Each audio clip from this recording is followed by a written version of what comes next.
tous, bonsoir Cash, à tous ceux qui disent répondre au mégaphone de la cacophonie Billy Binze, c'est lui accorder de l'importance et faire sa publicité. Je dis fadaise.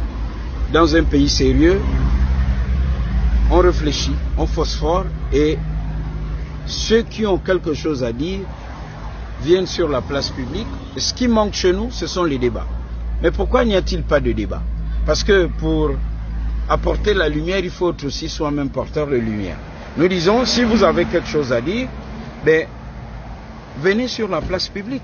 C'est argument contre argument, au lieu de ces arguties qui sont maintes fois diffusés. Monsieur Alain-Claude Billy Binze est semblable à Joseph Goebbels, le communicant, le propagandiste d'Adolf Hitler. Oui, ce Goebbels des tropiques. Pourquoi se taire face au banditisme politique du bandit politique? Nous devons lui opposer la police politique. C'est de cela dont il est question. Nous ne devons pas nous taire.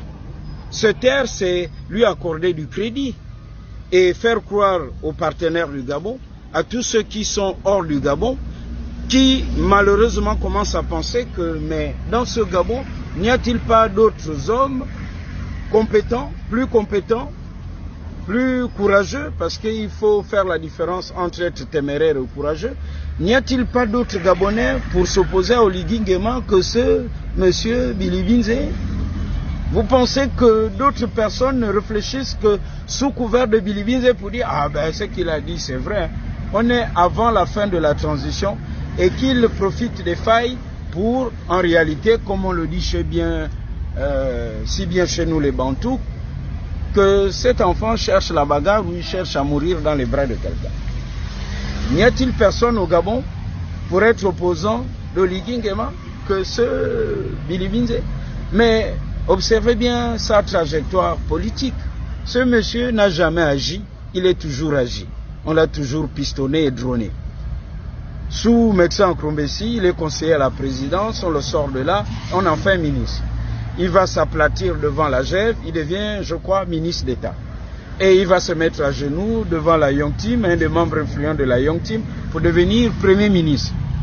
Son rêve a échoué parce qu'il se rend compte que son plan est tombé à l'eau. Alors, que faut-il faire? Il a voulu négocier. Et en négociant, ça ne marche pas. Parce que qui veut d'un Billy Binze présentement pour se faire élire? Pensez-vous qu'Oligui Nguema a véritablement besoin d'un Billy Binze pour être élu au Gabon? S'il est candidat, fadaise. Alors, il fait son chantage.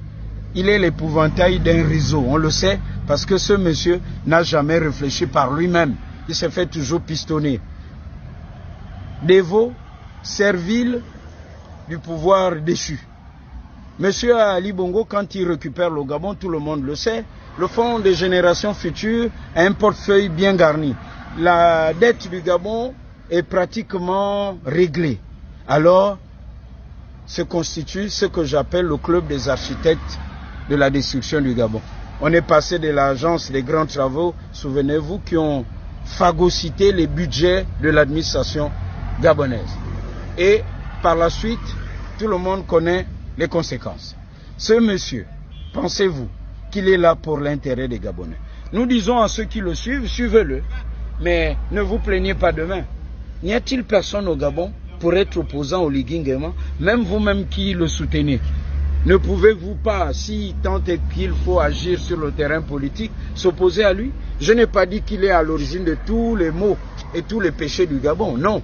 Mais ce monsieur a le chic de ne pas respecter les Gabonais et d'insulter la mémoire de nos défunts. Alors nous disons, nous allons lui opposer la force de nos arguments.